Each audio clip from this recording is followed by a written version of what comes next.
اور جب تو نے وہ بات سنی جو میں نے اس مقام اور اس کے باشندوں کے حق میں کہی کہ وہ تباہ ہو جائیں گے اور لعنتی بھی ٹھہریں گے، تو نے خداوند کے آگے عاجزی کی اور اپنے کپڑے پھاڑے اور میرے آگے رویا، سو میں نے بھی تیری سن لی۔ خداوند فرماتا ہے، اس لیے دیکھ میں تجھے تیرے باپ دادا کے ساتھ ملا دوں گا، اور تو اپنی گور میں سلامتی سے اتار دیا جائے گا، اور ان سب آفتوں کو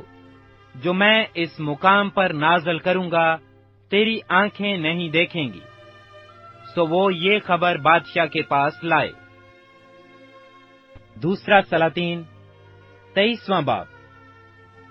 اور بادشاہ نے لوگ بھیجے اور انہوں نے یہودا اور یروشلم کے سب بزرگوں کو اس کے پاس جمع کیا، اور بادشاہ خداوند کے گھر کو گیا، اور اس کے ساتھ یہودا کے سب لوگ اور یروشلم کے سب باشندے اور کاہن اور نبی اور سب چھوٹے بڑے آدمی تھے۔ اور اس نے جو عہد کی کتاب خداوند کے گھر میں ملی تھی، اس کی سب باتیں ان کو پڑھ سنائیں۔ اور بادشاہ ستون کے برابر کھڑا ہوا، اور اس نے خداوند کی پیروی کرنے اور اس کے حکموں اور شہادتوں اور آئین کو اپنے سارے دل اور ساری جان سے ماننے اور اس عہد کی باتوں پر جو اس کتاب میں لکھی ہیں عمل کرنے کے لیے خداوند کے حضور عہد باندھا، اور سب لوگ اس عہد پر قائم ہوئے۔ پھر بادشاہ نے سردار کاہن خلقیہ کو اور ان کاہنوں کو جو دوسرے درجہ کے تھے اور دربانوں کو حکم کیا کہ ان سب برتنوں کو جو بال اور یسرت اور آسمان کی ساری فوج کے لیے بنائے گئے تھے خداوند کی ہیکل سے باہر نکالیں، اور اس نے یروشلم کے باہر کدرون کے کھیتوں میں ان کو جلا دیا اور ان کی راکھ بیتل پہنچائی۔ اور اس نے ان بت پرست کاہنوں کو جن کو شاہان یہودا نے یہودا کے شہروں کے اونچے مقاموں اور یروشلم کے آس پاس کے مقاموں میں بخور جلانے کو مقرر کیا تھا، اور ان کو بھی جو بال اور سورج اور چاند اور سیاروں اور آسمان کے سارے لشکر کے لیے بخور جلاتے تھے موقوف کیا۔ اور وہ یسرت کو خداوند کے گھر سے یروشلم کے باہر کدرون کے نالے پر لے گیا، اور اسے کدرون کے نالے پر جلا دیا، اور اسے کوٹ کوٹ کر خاک بنا دیا، اور اس کو عام لوگوں کی قبروں پر پھینک دیا۔ اور اس نے لوتیوں کے مکانوں کو جو خداوند کے گھر میں تھے، جن میں عورتیں یسرت کے لیے پردے بنا کرتی تھیں، ڈھا دیا۔ اور اس نے یہودا کے شہروں سے سب کاہنوں کو لا کر جبا سے بیر سبا تک ان سب اونچے مقاموں میں جہاں کاہنوں نے بخور جلایا تھا نجاست ڈلوائی، اور اس نے پھاٹکوں کے ان اونچے مقاموں کو جو شہر کے ناظم یشو کے پھاٹک کے مدخل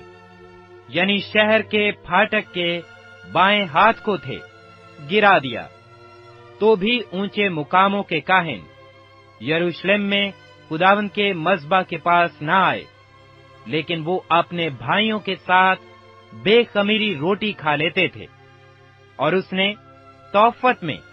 جو بنی ہنوم کی وادی میں ہے نجاست پھینکوائی، تاکہ کوئی شخص مولک کے لیے اپنے بیٹے یا بیٹی کو آگ میں نہ چلوا سکے۔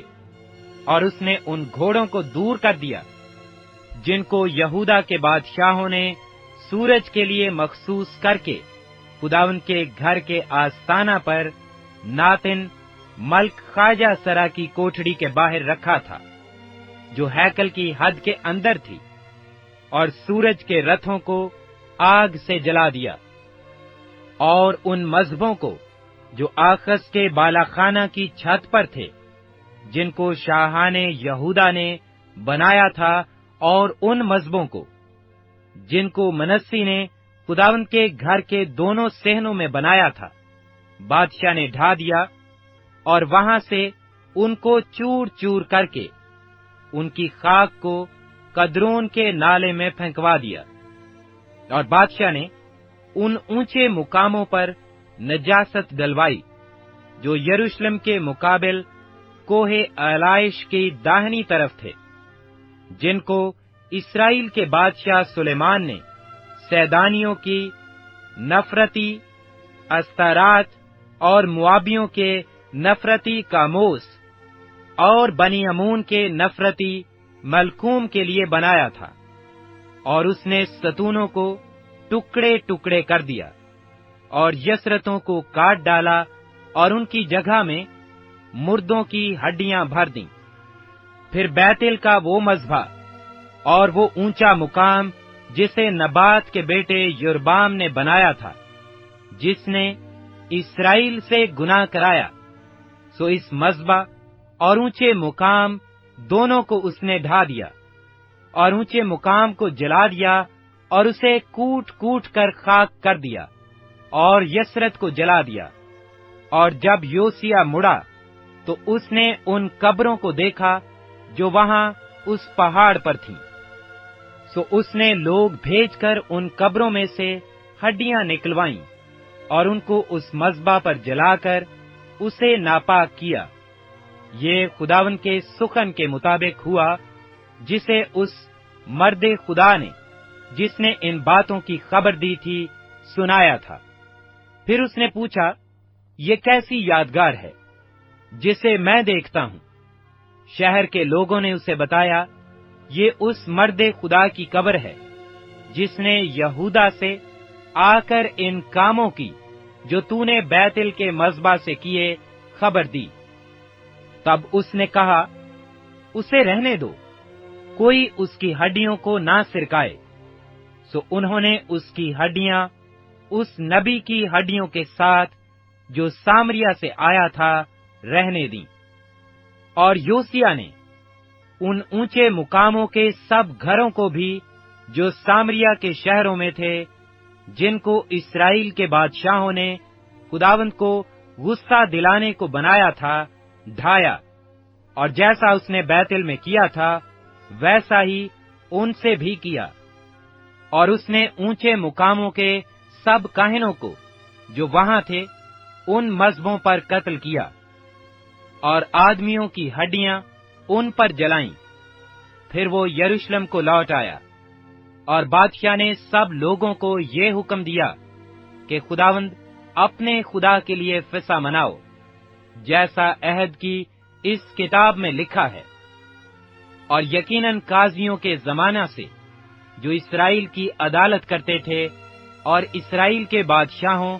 اور یہودا کے بادشاہوں کے کل ایام میں ایسی عید فسح کبھی نہیں ہوئی تھی۔ یوسیہ بادشاہ کے 18ویں برس یہ فسح یروشلم میں خداوند کے لیے منائی گئی۔ ماں سوائے اس کے یوسیہ نے جنات کے یاروں اور جادوگروں اور مورتوں اور بتوں اور سب نفرتی چیزوں کو جو ملک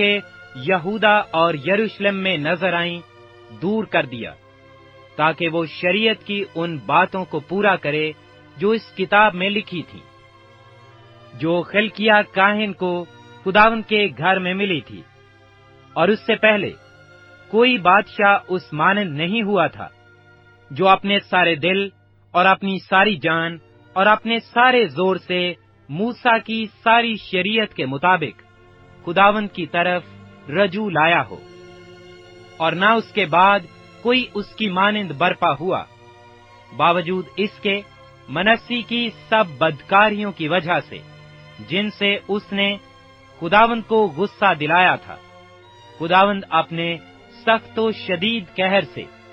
جس سے اس کا غضب یہودا پر بھڑکا تھا باز نہ آیا، اور خداوند نے فرمایا کہ میں یہودا کو بھی اپنی آنکھوں کے سامنے سے دور کر دوں گا، جیسے میں نے اسرائیل کو دور کیا اور میں اس شہر کو جسے میں نے چنا یعنی یروشلم کو اور اس گھر کو جس کی بابت میں نے کہا تھا کہ میرا نام وہاں ہوگا رد کر دوں گا، اور یوسیہ کے باقی کام اور سب کچھ جو اس نے کیا، سو کیا وہ یہودا کے بادشاہوں کی تواریخ کی کتاب میں قلم بند نہیں؟ اسی کے ایام میں شاہ مصر فرعون نکوا شاہ اسور پر چڑھائی کرنے کے لیے دریائے فرات کو گیا تھا، اور یوسیہ بادشاہ اس کا سامنا کرنے کو نکلا، سو اس نے اسے دیکھتے ہی مجدو میں قتل کر دیا، اور اس کے ملازم اس کو ایک رتھ میں مجدو سے مرا ہوا لے گئے، اور اسے یروشلم میں لا کر اس کی قبر میں دفن کیا۔ اور اس ملک کے لوگوں نے یوسیہ کے بیٹے یہوآخز کو لے کر اسے مسح کیا اور اس کے باپ کی جگہ اسے بادشاہ بنایا۔ اور یہوآخز جب سلطنت کرنے لگا تو 23 برس کا تھا، اور اس نے یروشلم میں 3 مہینے سلطنت کی۔ اس کی ماں کا نام حموتل تھا، جو لبناہی یرمیہ کی بیٹی تھی، اور جو اس کے باپ دادا نے کیا تھا اس کے مطابق اس نے بھی خداوند کی نظر میں بدی کی۔ سو فرعون نکوا نے اسے ربلا میں جو ملک حمات میں ہے قید کر دیا، تاکہ وہ یروشلم میں سلطنت نہ کرنے پائے، اور اس ملک پر 100 کنتار چاندی اور 1 کنتار سونا خراج مقرر کیا۔ اور فرعون نکوا نے یوسیہ کے بیٹے الیقائم کو اس کے باپ یوسیہ کی جگہ بادشاہ بنایا، اور اس کا نام بدل کر یہوکیم رکھا، لیکن یہوآخز کو لے گیا، سو وہ مصر میں آ کر وہاں مر گیا۔ اور یہوکیم نے وہ چاندی اور سونا فرعون کو پہنچایا، پر اس نقدی کو فرعون کے حکم کے مطابق دینے کے لیے اس نے مملکت پر خراج مقرر کیا، یعنی اس نے اس ملک کے لوگوں سے ہر شخص کے لگان کے مطابق چاندی اور سونا لیا، تاکہ فرعون نکوا کو دے۔ یہوکیم جب سلطنت کرنے لگا تو 25 برس کا تھا۔ اس نے یروشلم میں 11 برس سلطنت کی۔ اس کی ماں کا نام زبودہ تھا، جو روما کے فدایا کی بیٹی تھی، اور جو اس کے باپ دادا نے کیا تھا اسی کے مطابق اس نے بھی خداوند کی نظر میں بدی کی۔ دوسرا سلاطین 24واں باب۔ اسی کے ایام میں شاہ بابل نبوکد نصر نے چڑھائی کی، اور یہویاکیم 3 برس تک اس کا خادم رہا۔ تب وہ پھر کر اس سے منحرف ہو گیا، اور خداوند نے کسدیوں کے دل اور ارام کے دل اور مواب کے دل اور بنی امون کے دل اس پر بھیجے، اور یہودا پر بھی بھیجے، تاکہ اسے جیسا خداوند نے اپنے بندوں نبیوں کی معرفت فرمایا تھا ہلاک کر دے۔ یقیناً خداوند ہی کے حکم سے یہودا پر یہ سب کچھ ہوا، تاکہ منسی کے سب گناہوں کے باعث جو اس نے کیے ان کو اپنی نظر سے دور کرے، اور ان سب بے گناہوں کے خون کے باعث بھی جسے منسی نے بہایا، کیونکہ اس نے یروشلم کو بے گناہوں کے خون سے بھر دیا تھا، اور خداوند نے معاف کرنا نہ چاہا۔ اور یہویاکیم کے باقی کام اور سب کچھ جو اس نے کیا، سو کیا وہ یہودا کے بادشاہوں کی تواریخ کی کتاب میں قلم بند نہیں؟ اور یہویاکیم اپنے باپ دادا کے ساتھ سو گیا، اور اس کا بیٹا یہویاکین اس کی جگہ بادشاہ ہوا۔ اور شاہ مصر پھر کبھی اپنے ملک سے باہر نہ گیا، کیونکہ شاہ بابل نے مصر کے نالے سے دریائے فرات تک سب کچھ جو شاہ مصر کا تھا لے لیا تھا۔ اور یاہو یاکین جب سلطنت کرنے لگا تو 18 برس کا تھا، اور یروشلم میں اس نے 3 مہینے سلطنت کی۔ اس کی ماں کا نام نحشتا تھا، جو یروشلیمی الناتن کی بیٹی تھی، اور جو اس کے باپ نے کیا تھا اس کے مطابق اس نے بھی خداوند کی نظر میں بدی کی۔ اس وقت شاہ بابل نبوکد نظر کے خادموں نے یروشلم پر چڑھائی کی اور شہر کا محاصرہ کر لیا، اور شاہ بابل نبوکد نظر بھی جب اس کے خادموں نے اس شہر کا محاصرہ کر رکھا تھا وہاں آیا، تب شاہ یہودا یہویاکین اپنی ماں اور اپنے ملازموں اور سرداروں اور عہدہ داروں سمیت نکل کر شاہ بابل کے پاس گیا، اور شاہ بابل نے اپنی سلطنت کے 8ویں برس اسے گرفتار کیا، اور وہ خداوند کے گھر کے سب خزانوں اور شاہی محل کے سب خزانوں کو وہاں سے لے گیا، اور سونے کے سب برتنوں کو جن کو شاہ اسرائیل سلیمان نے خداوند کی ہیکل میں بنایا تھا، اس نے کاٹ کر خداوند کے کلام کے مطابق ان کے ٹکڑے ٹکڑے کر دیے، اور وہ سارے یروشلم کو اور سب سرداروں اور سب سورماؤں کو جو 10,000 آدمی تھے اور سب دستکاروں اور لوہاروں کو اسیر کر کے لے گیا۔ سو وہاں ملک کے لوگوں میں سے سوا کنگالوں کے اور کوئی باقی نہ رہا۔ اور یہویاکین کو وہ بابل لے گیا، اور بادشاہ کی ماں اور بادشاہ کی بیویوں اور اس کے عہدہ داروں اور ملک کے رئیسوں کو وہ اسیر کر کے یروشلم سے بابل کو لے گیا، اور سب طاقتور آدمیوں کو جو 7,000 تھے، اور دستکاروں اور لوہاروں کو جو 1,000 تھے، اور سب کے سب مضبوط اور جنگ کے لائق تھے، شاہ بابل اسیر کر کے بابل میں لے گیا۔ اور شاہ بابل نے اس کے باپ کے بھائی متنیہ کو اس کی جگہ بادشاہ بنایا، اور اس کا نام بدل کر صدقیہ رکھا۔ جب صدقیہ سلطنت کرنے لگا تو 21 برس کا تھا، اور اس نے 11 برس یروشلم میں سلطنت کی۔ اس کی ماں کا نام حموتل تھا، جو لبناہی یرمیہ کی بیٹی تھی، اور جو یہویاکیم نے کیا تھا اسی کے مطابق اس نے بھی خداوند کی نظر میں بدی کی، کیونکہ خداوند کے غضب کے سبب سے یروشلم اور یہودا کی یہ نوبت آئی کہ آخر اس نے ان کو اپنے حضور سے دور ہی کر دیا، اور صدقیہ شاہ بابل سے منحرف ہو گیا۔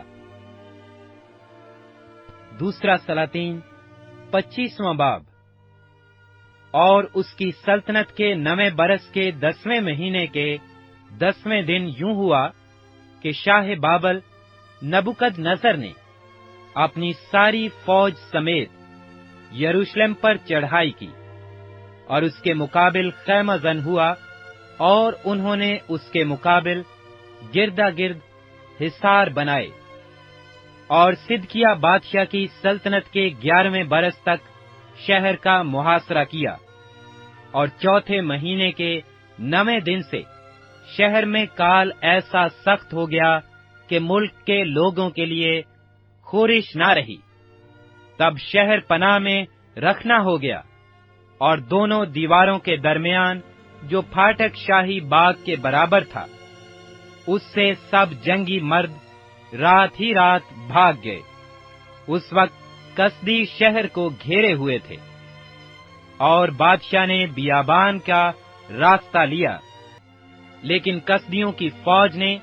بادشاہ کا پیچھا کیا اور اسے یرہو کے میدان میں جا لیا، اور اس کا سارا لشکر اس کے پاس سے پراگندہ ہو گیا تھا۔ سو وہ بادشاہ کو پکڑ کر ربلا میں شاہ بابل کے پاس لے گئے، اور انہوں نے اس پر فتویٰ دیا، اور انہوں نے صدقیہ کے بیٹوں کو اس کی آنکھوں کے سامنے ذبح کیا، اور صدقیہ کی آنکھیں نکال ڈالیں، اور اسے زنجیروں سے جکڑ کر بابل کو لے گئے۔ اور شاہ بابل نبوکد نظر کے عہد کے 19ویں برس کے 5ویں مہینے کے 7ویں دن شاہ بابل کا ایک خادم نبوزارادان جو جلوداروں کا سردار تھا یروشلم میں آیا، اور اس نے خداوند کا گھر اور بادشاہ کا قصر اور یروشلم کے سب گھر یعنی ہر ایک بڑا گھر آگ سے جلا دیا، اور کسدیوں کے سارے لشکر نے جو جلوداروں کے سرداروں کے ہمراہ تھا یروشلم کی فصیل کو چاروں طرف سے گرا دیا، اور باقی لوگوں کو جو شہر میں رہ گئے تھے اور ان کو جنہوں نے اپنوں کو چھوڑ کر شاہ بابل کی پناہ لی تھی، اور عوام میں سے جتنے باقی رہ گئے تھے ان سب کو نبوزارادان جلوداروں کا سردار اسیر کر کے لے گیا۔ پر جلوداروں کے سردار نے ملک کے کنگالوں کو رہنے دیا تاکہ کھیتی اور تاکستانوں کی باغبانی کریں، اور پیتل کے ان ستونوں کو جو خداوند کے گھر میں تھے اور کرسیوں کو اور پیتل کے بڑے حوض کو جو خداوند کے گھر میں تھا کسدیوں نے توڑ کر ٹکڑے ٹکڑے کیا، اور ان کا پیتل بابل کو لے گئے، اور تمام دیگیں اور بیلچے اور گلگیر اور چمچے اور پیتل کے تمام برتن جو وہاں کام آتے تھے لے گئے، اور انگیٹھیاں اور کٹورے غرض جو کچھ سونے کا تھا اس کے سونے کو، اور جو کچھ چاندی کا تھا اس کی چاندی کو جلوداروں کا سردار لے گیا۔ وہ دونوں ستون اور وہ بڑا حوض اور وہ کرسیاں جن کو سلیمان نے خداوند کے گھر کے لیے بنایا تھا، ان سب چیزوں کے پیتل کا وزن بے حساب تھا۔ ایک ستون 18 ہاتھ اونچا تھا، اور اس کے اوپر پیتل کا ایک تاج تھا، اور وہ تاج 3 ہاتھ بلند تھا۔ اس تاج پر گردا گرد جالیاں اور انار کی کلیاں سب پیتل کی بنی ہوئی تھیں، اور دوسرے ستون کے لوازم بھی جالی سمیت انہی کی طرح تھے۔ اور جلوداروں کے سردار نے سرایا سردار کاہن کو اور کاہن ثانی صفنیہ کو اور تینوں دربانوں کو پکڑ لیا، اور اس نے شہر میں سے ایک سردار کو پکڑ لیا جو جنگی مردوں پر مقرر تھا، اور جو لوگ بادشاہ کے حضور حاضر رہتے تھے ان میں سے 5 آدمیوں کو جو شہر میں ملے، اور لشکر کے بڑے محرر کو جو اہل ملک کی موجودات لیتا تھا، اور ملک کے لوگوں میں سے 60 آدمیوں کو جو شہر میں ملے۔ ان کو جلوداروں کا سردار نبوزارادان پکڑ کر شاہ بابل کے حضور ریبلا میں لے گیا، اور شاہ بابل نے حمات کے علاقہ کے ریبلا میں ان کو مارا اور قتل کیا۔ سو یہودا بھی اپنے ملک سے اسیر ہو کر چلا گیا، اور جو لوگ یہودا کی سرزمین میں رہ گئے جن کو نبوکد نصر شاہ بابل نے چھوڑ دیا، ان پر اس نے جدلیہ بن اخیکام بن صافن کو حاکم مقرر کیا۔ جب جتھوں کے سب سرداروں اور ان کی سپاہ نے یعنی اسماعیل بن نتنیہ اور یہونان بن کریا اور سرایا بن یخومت نتوفاتی اور یازنیہ بن میکاتی نے سنا کہ شاہ بابل نے جدلیہ کو حاکم بنایا ہے، تو وہ اپنے لوگوں سمیت مصفا میں جدلیہ کے پاس آئے، اور جدلیہ نے ان سے اور ان کی سپہ سے قسم کھا کر کہا، کسدیوں کے ملازموں سے مت ڈرو، ملک میں بسے رہو اور شاہ بابل کی خدمت کرو اور تمہاری بھلائی ہوگی۔ مگر 7ویں مہینے ایسا ہوا کہ اسماعیل بن نتنیہ بن الیسما جو بادشاہ کی نسل سے تھا اپنے ساتھ 10 مرد لے کر آیا، اور جدلیہ کو ایسا مارا کہ وہ مر گیا، اور ان یہودیوں اور کسدیوں کو بھی جو اس کے ساتھ مصفا میں تھے قتل کیا۔ تب سب لوگ، کیا چھوٹے کیا بڑے، اور جتھوں کے سردار اٹھ کر مصر کو چلے گئے، کیونکہ وہ کسدیوں سے ڈرتے تھے۔ اور یہویاکین شاہ یہودا کی اسیری کے 37ویں برس کے 12ویں مہینے کے 27ویں دن ایسا ہوا کہ شاہ بابل اوول مردک نے اپنی سلطنت کے پہلے ہی سال یہویاکین شاہ یہودا کو قید خانہ سے نکال کر سرفراز کیا، اور اس کے ساتھ مہر سے باتیں کی، اور اس کی کرسی ان سب بادشاہوں کی کرسیوں سے جو اس کے ساتھ بابل میں تھے بلند کی۔ سو وہ اپنے قید خانہ کے کپڑے بدل کر عمر بھر برابر اس کے حضور کھانا کھاتا رہا، اور اس کو عمر بھر بادشاہ کی طرف سے وظیفہ کے طور پر ہر روز رسد ملتی رہی۔